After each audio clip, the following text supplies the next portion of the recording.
उस वक्त की बड़ी जानकारी सामने आ रही है कि धर्मेंद्र प्रधान ने इस्तीफा दे दिया है। सबसे बड़ी जानकारी इस बीच, पूरे भारत में प्रदर्शन के बीच में सीजेपी की तरफ से जो मांग थी, जो सबसे बड़ी इस बीच मांग थी, शिक्षा मंत्री धर्मेंद्र प्रधान ने इस्तीफा दे दिया है। यह सबसे बड़ी मांग सीजेपी की तरफ से रखी गई थी और सोशल मीडिया पे ट्वीट करके ये जानकारी खुद धर्मेंद्र प्रधान की तरफ से दी गई है। धर्मेंद्र प्रधान ने अपना इस्तीफा दे दिया है। शिक्षा मंत्री धर्मेंद्र प्रधान की तरफ से इस्तीफा दिया गया। ये बहुत बड़ी जानकारी इस बीच सामने आ रही है। बता दें कि सीजेपी और सरकार के बीच में तीसरे दौर की बैठक आज होने वाली थी, लेकिन उसके पहले ये बहुत बड़ी जानकारी इस बीच सामने आई है। शिक्षा मंत्री धर्मेंद्र प्रधान ने इस्तीफा दे दिया है। यह सबसे बड़ी मांग थी सीजेपी की तरफ से, जो फहरिस्त रखी गई थी सरकार के सामने, उसमें सबसे बड़ी मांग यही थी कि धर्मेंद्र प्रधान जो कि शिक्षा मंत्री है, उनको इस्तीफा देना चाहिए। विपक्ष की तरफ से भी लगातार इस बात की मांग उठाई जा रही थी कि जिम्मेदारी लेते हुए शिक्षा मंत्री धर्मेंद्र प्रधान का इस्तीफा देना चाहिए और वो सामने आना चाहिए। और ये जानकारी सामने आई है जहां शिक्षा मंत्री धर्मेंद्र प्रधान की तरफ से इस्तीफा दिया गया और इस्तीफे में ये चिट्ठी, ये नोट लिखा है और ये साथ ही साथ में सीधे तौर पे युवाओं को संबोधित करते हुए धर्मेंद्र प्रधान ने अपना इस्तीफा सौंप दिया है। और आपको हम तस्वीर दिखाते हैं।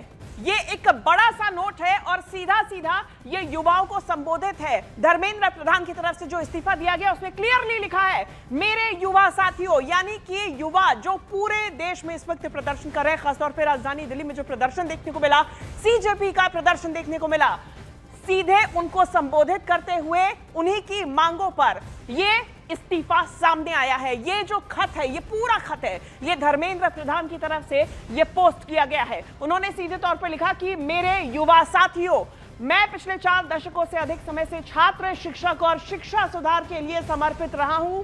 मेरा सदैव यह विश्वास रहा है कि एक सशक्त, समावेशी और दूरदर्शी शिक्षा व्यवस्था ही सशक्त राष्ट्र की आधारशिला होती है। कुल मिलाके उन्होंने ये सब कुछ लिखा, लेकिन उन्होंने मुख्य तौर पे जो लाइन लिखी है वो यहां पे लिखी हुई है कि पहले ही दिन से उन्होंने नीट पेपर लीक को है वो जिम्मेदारी अपनी माना और लिखा कि पहले ही दिन से इस पर मैंने जिम्मेदारी ली और इस परिस्थिति से कभी भी मुंह नहीं मोड़ा।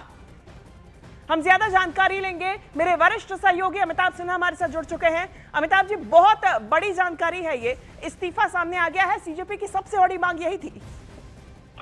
सीजेपी और पूरी की पूरी सरकार इस मुद्दे को लेकर एक पूरे आंदोलन की निशाने पर थी, निशाना प्रधानमंत्री पर पड़ने लगा था। तो मुझे लगता है एक सोचा समझा फैसला है सरकार का कि पहले सोनम प्रधानमंत्री के हस्तक्षेप के बाद पहले सोनम वांगचुक के का आंदोलन खत्म करवाया गया। फिर इन बच्चों की जब मांग इस पे अड़े रहे तो फिर धर्मेंद्र प्रधान ने आज खुद ही त्याग पत्र दे दिया है। तो ये मुझे लगता है, और उन्होंने एक काफी लंबा चौड़ा खत भी लिखा है और ये भी लिखा है कि देश को समर्पित किया अपने आप को और कहा है कि भारत युवा शक्ति नहीं, देश की युवा शक्ति देश की असली ताकत है। तो मुझे लगता है एक शुरुआत हुई है इस आंदोलन से दूर रहने की और युवाओं को एक अच्छे भविष्य के लिए संकेत देने की, जिसकी शुरुआत प्रधानमंत्री ने अपने ट्वीट से की थी और बड़े बड़े फैसले कल प्रधानमंत्री के इनिशिएटिव पे लिए गए और आज धर्मेंद्र प्रधान का इस्तीफा इसी दिशा में एक कदम है।